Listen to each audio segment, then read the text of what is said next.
Day 29, congratulations. We're in the final 2 days. Now, this is a wrap up and overview.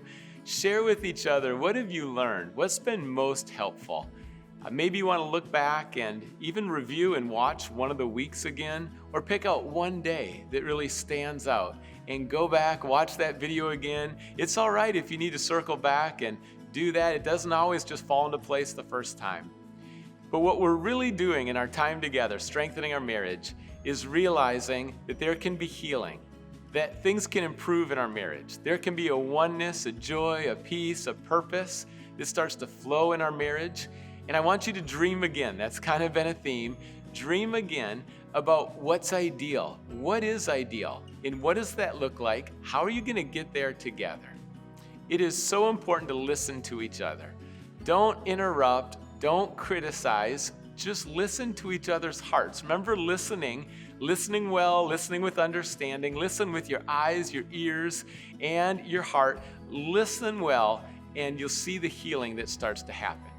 But I want to be realistic that this is not easy. To really put stuff on the table, to be honest, to go deep, and to be vulnerable again. There's risk with relationships. And I want to have a reality check as we start to wrap up, that for things to improve, you are going to need to change individually and together. Now, logically, if you don't change, you're going to have the same quality of relationship. So change is part of it. Change is not easy. Be gracious and patient with each other as well. And love includes sacrifice. There's no other way around it. Love includes sacrifice. It's the tough reality of love. It's in the small things. You know, I feel like I'm still learning and reminding myself that when I'm at work to text Laurie and say, this is when I'm going to be home.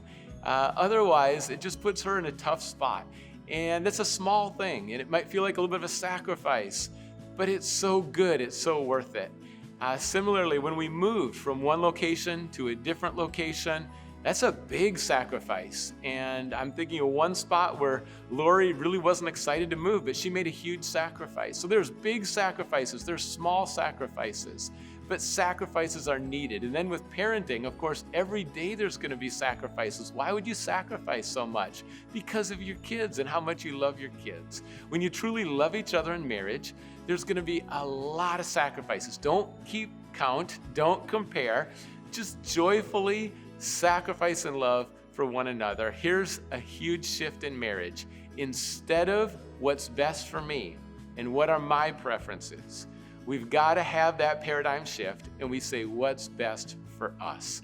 And if that includes laying down your preferences, laying down your opinions, laying down your life even for the other person, marriage won't thrive until we have a sacrificial love that really is committed to what's best for both of us. And when you make that commitment, that's going to inspire the other person to, might not happen right away, but they're going to want to journey there with you.